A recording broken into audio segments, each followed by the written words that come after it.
Who are you and why are you here? I think that at some point we all have to ask ourselves that questions. As adults, as women, as black men, as black women, we need to know why we're here and where we're going. And the first step to doing that is figuring out where we come from. Where we come from is the history of our parents, is the history of our grandparents, the story between our parents and individually. As kids, when we grow up, we don't know. You don't know who your mom was before she gave birth to you. You don't know what kind of woman she was, what kind of human being she was before she became a mom. You don't know what kind of man your father was before he became your father. Maybe he was a horrible man, and because you came into the world, he became a better man. Whatever it is, it's important for you and me to know those things. Why? Because for you to know where you're going, you have to know where you're coming from. Today, at 25 years old, I am diagnosed with depression, anxiety, PTSD, migraines, headaches, all kinds of things that when you ask my family, nobody else in my family has. Nobody in my family has mental health conditions. Nobody else in my family has any kind of anxiety. Nobody in my family has migraines. So some way, somehow, I came out of nowhere with these illnesses. I think not. I think not. And the whole essence of figuring this out is because I'm sitting in my family. And by the way, I'm African, so we have a huge family. I'm sitting in a huge family, being the only person who has a mental health problem. I'm sitting in this huge family being the only person who has the guts to speak up about what's going on in here. See, when you're black or you're African, you come from a place where we don't complain. You don't speak about what's going on in here. That's labeled complaining. So you don't complain. You suck it up, tough it up, move it up, walk it off. That's not you can only suck it up long enough. Even a sponge, you can only suck up water long enough with the sponge before you have to squeeze it out. Before you have to squeeze it out. You can only take enough pain, enough hurt, enough wounds and scars and beatings before your mind, your body, your spirit, your soul breaks. For me, it was it started a long time ago. And because I didn't have the right people around me, because I come from a place where mental health is not discussed and accepted, everybody rejected it. Nobody wanted to speak about it. But today at 25, I didn't create depression. You know what I mean? And for you watching this video, if you are alone and you feel like this in your family, you didn't invent this illness, okay? You didn't invent depression. You didn't go to the supermarket and you put an order for anxiety and depression and bipolar and whatever else you're dealing with. You didn't do this to yourself. Something somewhere along the line went wrong. Ain't got nothing to do with you. Stop beating yourself up. Now, the whole point of this, the whole point of excavating yourself, this is what I'm doing, is figuring out who the people around me are and how they have affected me in how I think about myself, how they have affected me in how I feel about myself, how they have affected me about how I feel, period. When I look into my DNA, when I look into the history, I believe that my people, my family, my mom, my dad, they didn't understand how to deal with emotions.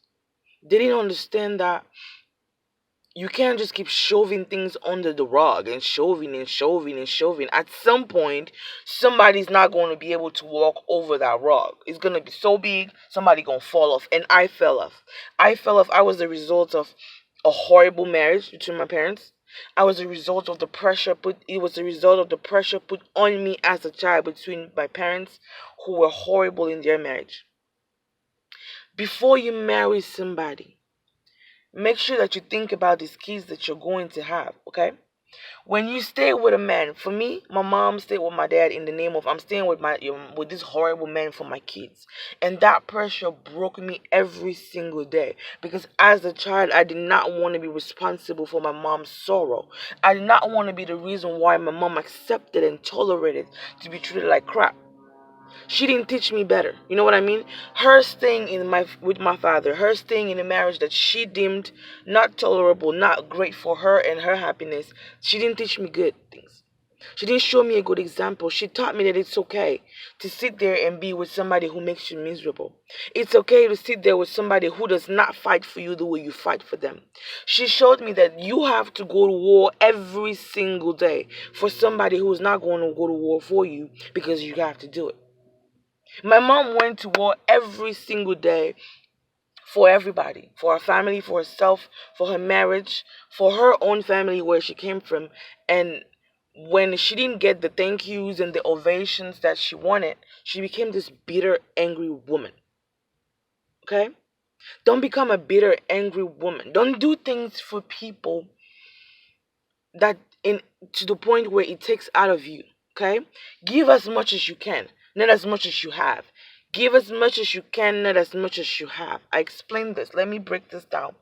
If you feel like, for example, you have kids today and you feel like staying with this your baby father is only hurting you, move. Find a way to love your kids. Get them in therapy, sit them down and let them know, listen, I love you, but daddy ain't the man for us. He's not the man for me. He's not doing good for me. And by the way, a man can be horrible to you and be good to his kids. That has nothing to do with you, okay? If you have a baby father who shows up for their kids and does the right thing for their kids, don't interfere. Don't become this angry, bitter woman who wants to be a mean person and stand there and break the relationship because you and the man didn't work out. Do not do that. Because we as kids, we grow up and we figure things out and we hate you for it. Excavating yourself in the process of finding out who my mom was, who was my dad, and who were these people before I came to the world. When did they decide to have you? Was it a decision? Did it just happen? Did your mom just wake up one day and tell your dad, listen, I'm pregnant? And he's like, all right, fuck it, we're gonna get married. You know what I mean? Figure out how you came here. Why you're here, how you came here. Were you celebrated or just tolerated? How much were you celebrated? How much were you tolerated? Were you brought into the world because your mom had an agenda? Were you brought into the world because your dad had an agenda? Because some men want to have a baby just so they don't lose the girl. You have to figure it out. Excavate yourself. Find out what your mom's relationship was with her mom. What your dad's relationship was with his dad. And then look at your relationship with them. How does it look like? They say that what you sow, what parents sow can come back and follow you 2 or 3 generations down the road, right? When I look back, my mom and my grandmom, they had a very do for me what you're supposed to do for me kind of relationship, and I love you, period. You know what I mean? It wasn't, I don't think my grandmom was crazy in love about my mom. And the more time goes by, the more information I get by, the more I understand that my grandparents for a long time were disappointed with my mom. You know what I mean? And I think that when you're the first girl, my mom was the first girl, and you disappoint your parents the way she disappointed her parents, it stays with you. You know what I mean? It stays with you for the rest of your life. You feel like you're a disappointment, number one, to your parents. My mom went on to have 6 kids with 5 different baby daddies. You know what I mean? Like there is so much deep pain and brokenness that we oversee. We don't look at because we're dealing with what we're dealing now. My depression and my anxiety, all this, it's I'm dealing with the curses of my mom. You know what I mean? My mom is dealing with the curse that I disappointed my parents. At 15 years old, I had a kid. At 17, I had another one. At 19, I had another one. At 21, I had another one. And I didn't get married. And I didn't go to school. And I didn't graduate. I didn't have nothing. Whatever disappointment, whatever it is that she's been dragging on for all this time, it's caught up to her to where at her age today, at 60 years old, she's just a bitter, angry old black woman. And I know that for everybody else looking from the outside, just like, oh, black people are bitter. But no, the woman who raised me, my mom, she was not a bitter woman. I didn't see that bitterness growing up. But now that I'm a woman, now that I'm 25, now that I'm figuring out who the fuck I am, you know? I'm figuring out that these things that I feel about myself have nothing to do with me.